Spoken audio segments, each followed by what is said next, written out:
Hey everyone, in this video we're going to take a look at Roman numbers and understand how they work in Latin, okay? So this is something we've hit on before. We've seen Roman numerals. It's something that I put in another video for you, and they're probably the introduction people get to how numbers work in Latin is through Roman numerals. We see them everywhere, but something that also goes along with it, apart from using the numerals, are the actual numbers. Okay, so the sort of next step off Roman numerals is what are the numbers, like one, two, three. These are things you learn when you're a little kid, no matter what language you're learning.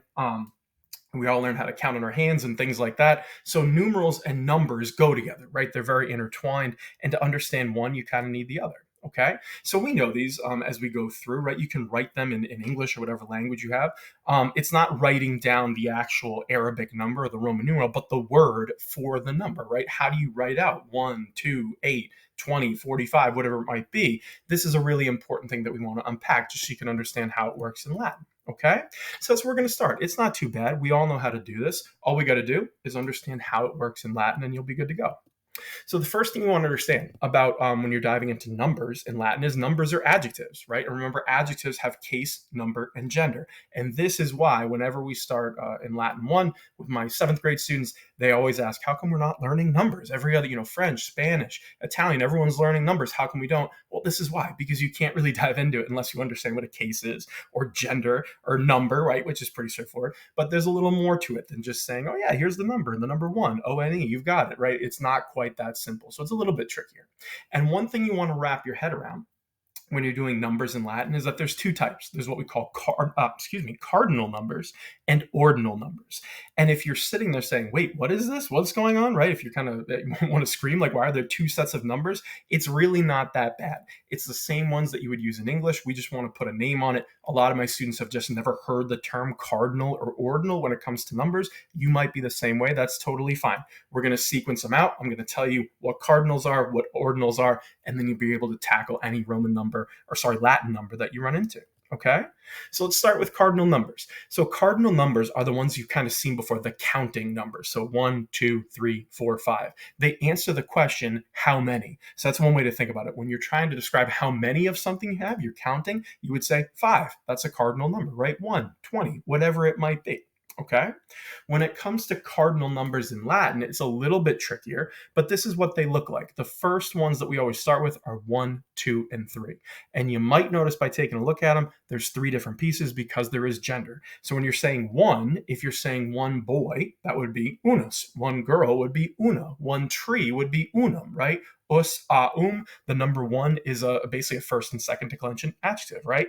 And it represents masculine, feminine, and neuter. Now, there is no plural for the number 1 because that wouldn't make any sense, right? It's singular. So there's 3 different versions though. So una, is 1. When you get to 2 and 3, they're using plural endings because they're not singular numbers. So you have duo, duai, duo. That's the number 2 with masculine, feminine, and neuter. And then for 3, you have tres, tres, tria. Right? So masculine, feminine, and neuter for the number 3. So this is why it's a little tricky. And again, why we don't just dive into counting in Latin with writing out numbers, because you got to understand a little bit more than that. So since they have case and gender, this is the chart when you write out the numbers 1, 2, and 3. Okay? So they all have a nominative, genitive, dative, accusative, and ablative form. So you can see here in the masculine column, for 1, you have unus, unius, uni, unum, uno. Okay. For feminine, it would be una, unius, uni, unam, una.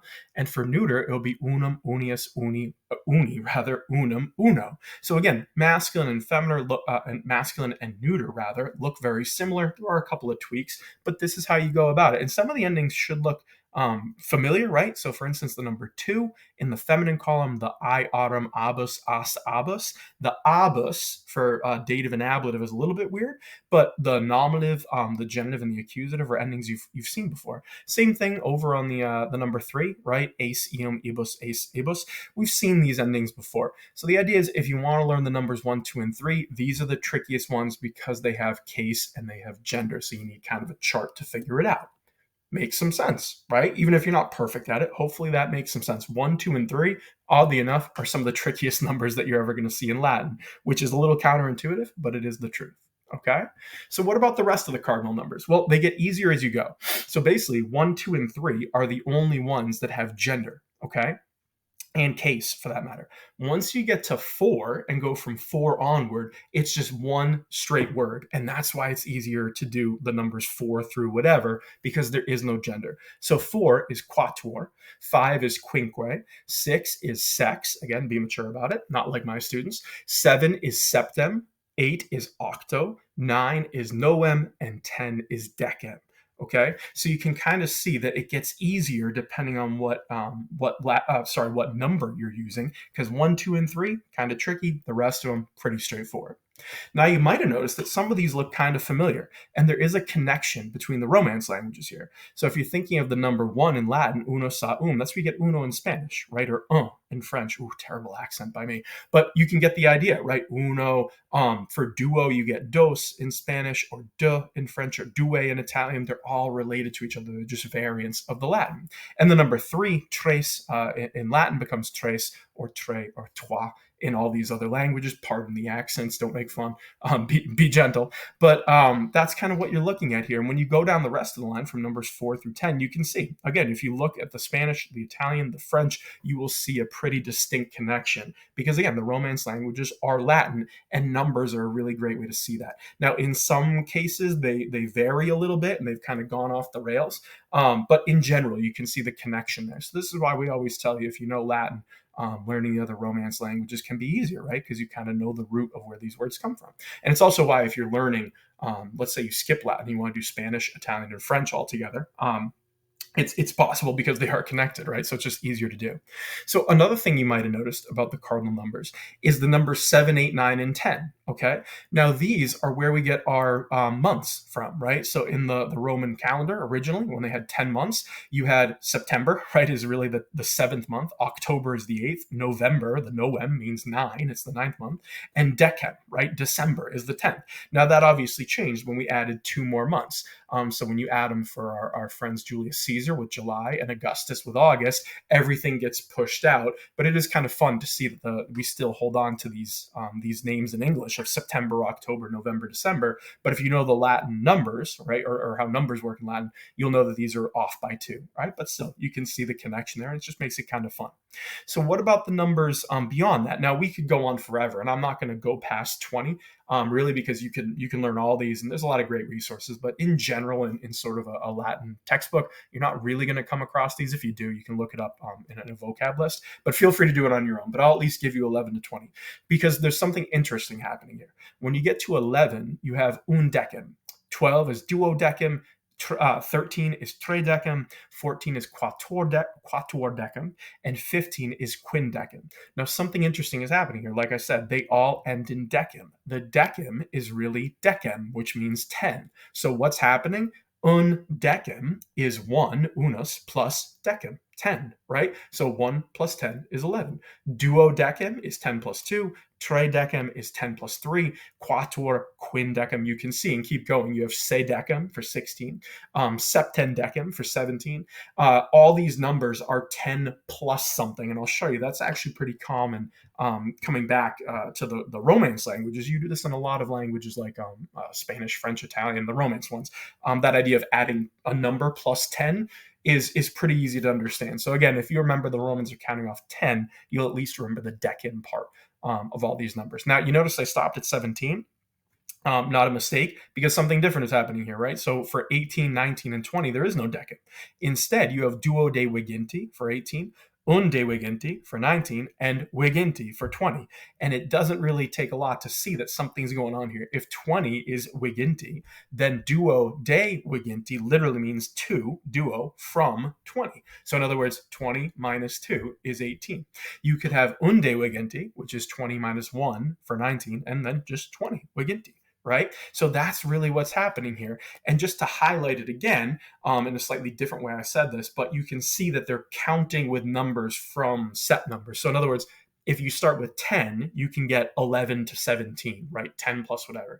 And if you start with 20, you can get 18 and 19 by going backwards, 20 minus something. Okay, so that's kind of a key thing to understand when you're doing cardinal numbers and counting.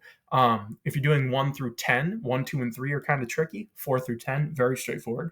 Then when you keep going 11 to 17, pretty straightforward again. You're just adding something to 10. And you have to remember that for the last ones, you go to 20 and you subtract either 2 or 1. It's a lot to think about, but it is something that kind of makes sense when you really break it down. Now, the other cardinal numbers I like to teach, a lot of textbooks do this rather, are 50, 100, 500, and 1,000. Okay, so 50 and 100 are pretty straightforward. So for 50, you have quinquaginta, just means 50. It's kind of a fun standalone number. For 100, you have centum, right? This is where you get the word like century, for instance, 100 of something. Or a cent, right? A penny being 1 cent, or a per cent, right? Per centum means per 100. So those are pretty straightforward. Same with 1,000. 1,000 is mille, right? This always confuses my students because they think I'm saying million. I'm not. We're talking about 1,000. Remember, we said 1,000 paces of Roman soldiers, where you get a mile from. So it's all kind of connected. But for this, don't think million. Think like millennium, right? A millennium is 1,000 years. So 50, 100, and 1,000 are kind of words you can, or numbers rather, that you can memorize. 500 is a wild card because it's another one that uses gender. So you have quingenti, and then you go quingenti, I, masculine, feminine, and neuter. You can tell by the endings it's using just, E, I, the first and second declension. Adjective endings, just the plural forms, right? Because 500 is a plural word. So that's one you just want to memorize. You do see 500 a lot, particularly when you're looking at things like years in Latin, right? When you're trying to say it's, whatever, 500 years from the founding of Rome, if you're using aber by condita dating, like you do see 500 a fair bit. You also tend to see it more often than you'd think in like military history when they're talking about things like soldiers, not so much the foot soldiers like the legions, because a lot of them, but like cavalry, sometimes you see 500 thrown around. I don't know, it is what it is, like I said, but these are just words or numbers rather that you want to memorize. So if you can do 1 to 20 plus 50, 100, 500, and 1,000, you'll be able to make it through probably any Latin textbook you see, and the rest you'll be able to figure out by looking at a dictionary, right? Just looking it up. So hopefully that makes some sense, right? The cardinal numbers are our counting numbers, nothing particularly crazy there.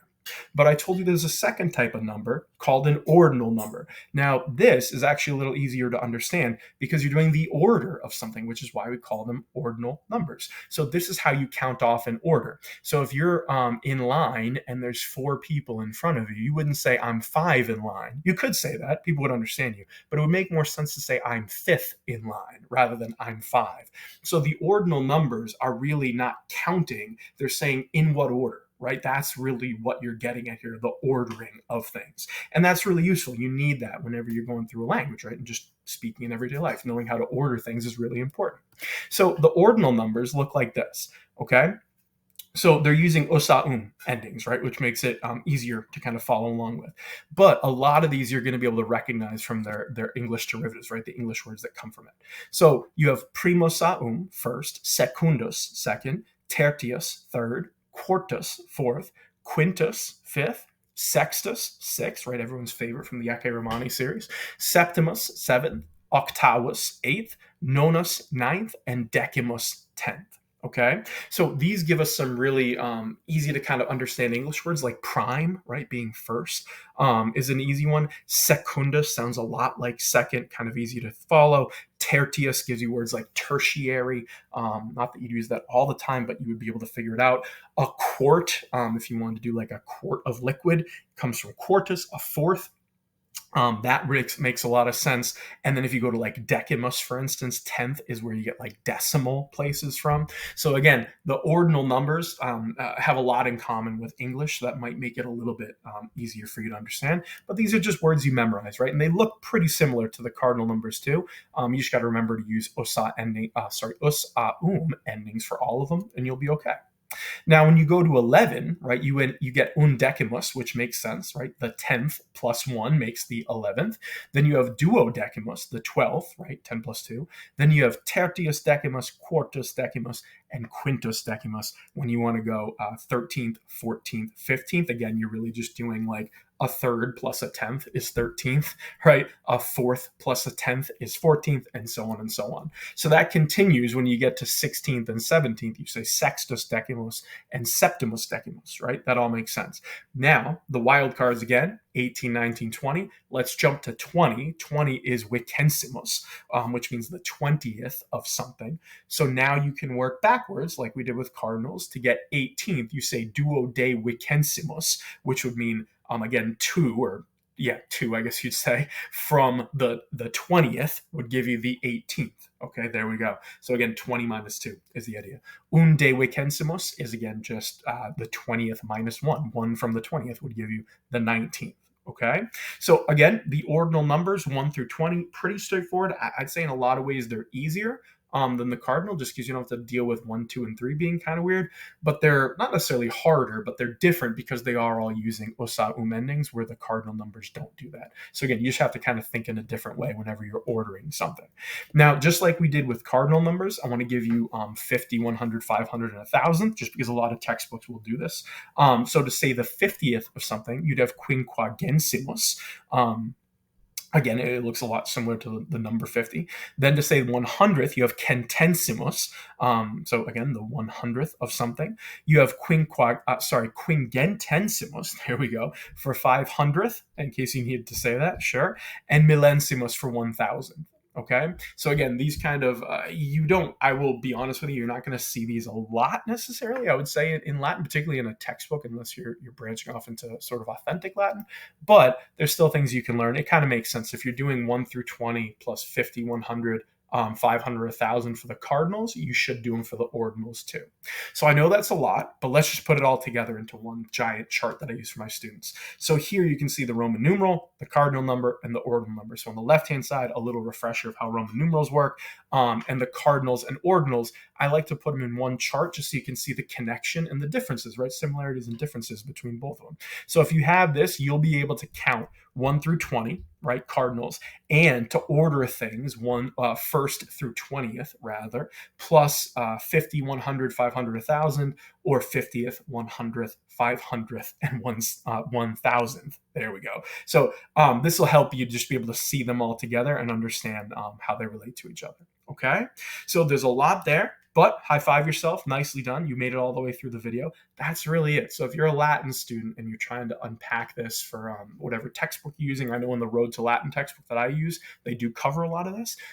You're good, right? You should be able to figure it out. Even if you're not big into numbers and you want to dive off into more authentic Latin, this will get you really where you need to be without too much trouble. If you run into any other number that you're not sure of, almost everything you find will give you a gloss of it in like a vocab list. You can look it up if you want. I just don't think you're going to use a lot of these numbers enough to justify it, but maybe that's just me. You can disagree in the comments below, right? But that should, again, get you through what you need if you're a Latin student, okay? So let's just do a quick recap of Latin numbers. So again, Latin uses cardinal and ordinal numbers. You want to remember what the difference is between them. Cardinal numbers are for counting, right? How many of something do I have? 1, 2, 3, 4, 5. Ordinal numbers are for showing the order. In what order did something happen? Well, this happened first, and this happened second, third, fourth, fifth, right? You're just ordering something. Some numbers, like 1, 2, and 3, have case and gender. That's talking about the cardinal numbers. And you want to remember too, the ordinal numbers are using osa endings as well, so they have gender. So this is why it can be a little tricky, we said, when you're going into Latin numbers. It's not as simple as just memorizing one word. There's a little bit of nuance to it depending on what number you use. But again, I pointed out in the video, a lot of this does connect to English. So if English is your first language, you know English, it'll help you out. And if you know one of the Romance languages, there is a connection there as well that should be able to help you. But again, the best thing to do with numbers is practice it. I wouldn't go crazy, but if you can find a textbook that likes to use it in context, so I know Road to Latin does that, I think it's a lot better to read Latin and run into numbers and then be able to see how they work in the context of a sentence rather than just memorizing a bunch of numbers. That would be my advice to you, but you do whatever you have to do. Like with everything else we do, the more you practice, the more comfortable you're going to feel with it and the better you're going to be. If you have any questions at all or anything that I didn't explain clearly or want to explain more, put it in the comments below. I'm always happy to help you. Otherwise, just keep working on it and good luck.